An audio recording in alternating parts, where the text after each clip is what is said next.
Quindi dicevo, le riforme, le liberalizzazioni più volte richieste, e una fiscalità più equa. In queste settimane è uscita una indagine della Banca Mondiale che ci colloca al 163esimo posto su 183 stati per quanto riguarda la percentuale del costo fiscale e contributivo a carico delle imprese.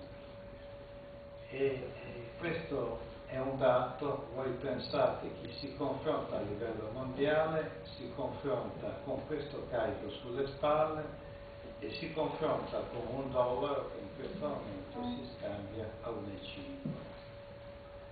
Allora la preoccupazione di tutti è la preoccupazione che questi problemi che in momenti ordinari, queste riforme che attendono da anni e che in momenti ordinari non sono state colte, oggi si trovi magicamente un momento di incontro, perché sono riforme che sono riforme per la crescita delle imprese nel loro insieme, ma dico nello Stato del suo insieme, quindi che dovrebbero trovare un concorso fra maggioranza e opposizione, e certamente intorno a processi di crescita di cui tutti hanno ugual bisogno.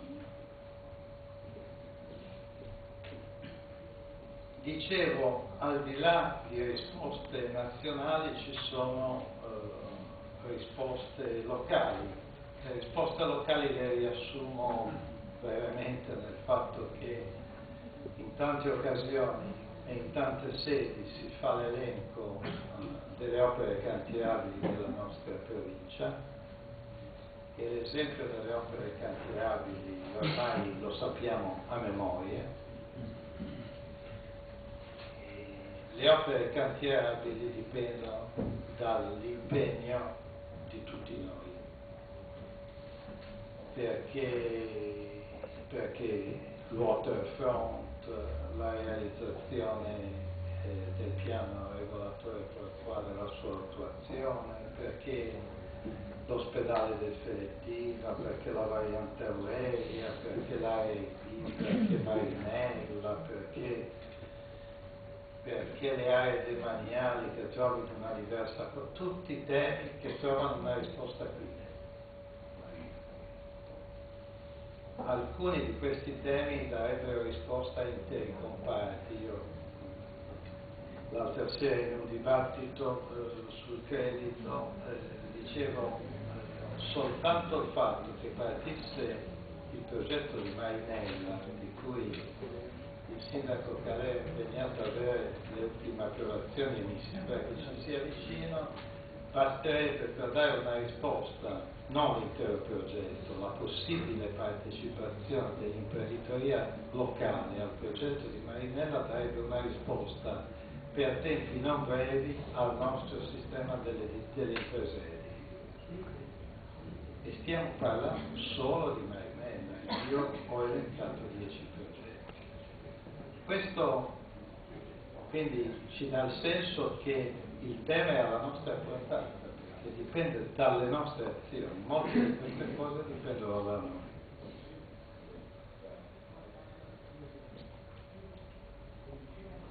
Quali sono stati gli impegni più forti della Camera nel 2009 e quali saranno gli impegni del 2010? Il 2009 la Camera si è impegnata sul fondo di garanzia alle imprese. E voi sapete che per l'accesso al credito le imprese utilizzano dei consorzi fidi, e come Regione Liguria, come sistema camerale, quest'anno abbiamo fatto uno sforzo straordinario per cercare di aumentare il volume delle garanzie a disposizione delle imprese. Soltanto con i primi interventi si sono superati oltre 2000, in Regione Liguria oltre 2000 finanziamenti derivanti dalla prima tranche che è stata messa in moto circa 4-5 mesi fa. Recentemente la Regione Liguria e il sistema camerale hanno aggiunto 4 milioni di euro ai fondi di garanzia, e questo è stato un impegno importante, un impegno concreto per le imprese. E abbiamo cercato di dare completamento nel campo della creazione di imprese al nostro centro per la nautica e centro per le imprese. In via privata 8, voi sapete, la Camera di Commercio aveva realizzato un centro per soprattutto a servizio delle nuove imprese. Recentemente abbiamo acquistato dal BIP Liguria la struttura che il BIP Liguria possiede, dando vita a un centro unitario di circa 4.000 metri di superficie che sarà gestito congiuntamente da Camera di Commercio e Regione Liguria attraverso il BIP Liguria e le strutture filiali di sviluppo Italia. Quindi un'area a disposizione delle nuove imprese in una logica di una fiducia nello sviluppo che le imprese hanno dimostrato e che è assolutamente in questo momento necessario. Abbiamo insieme al Comune di Spezia fatto un piano di marketing territoriale per il centro storico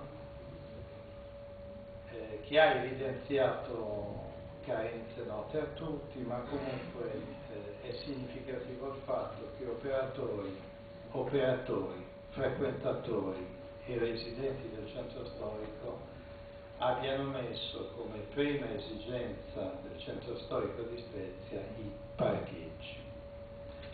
In questo senso la Camera di Commercio ha ritenuto e deliberato nei suoi organi di impegnarsi alla realizzazione di un parcheggio a servizio del centro storico della città. Stiamo ragionando con l'amministrazione comunale circa la localizzazione più adeguata, ma ci impegneremo direttamente come Camera in termini di promotori, perché riteniamo che questo tema sia centrale per il sostegno del tessuto commerciale cittadino. Voi sapete che è partita la realizzazione del centro commerciale dell'AEP, è partito il cantiere, è previsto che nell'arco di circa 2 anni il centro commerciale nell'AEP possa essere operativo, e noi dobbiamo tutelare la struttura commerciale del centro città e difenderla e proteggerla rispetto al momento in cui il centro commerciale dell'AEP partirà. Questo faceva parte delle intese anche fra il Comune e le categorie del commercio. Riteniamo che per avere più certezza dei tempi e dei modi in cui le opere di parcheggio al servizio del centro storico si possano realizzare in una città in cui fino ad oggi questo per una regione o per l'altra non è stato possibile, abbiamo dato la nostra disponibilità e vorremmo impegnarci direttamente e realizzare un'infrastruttura per la città.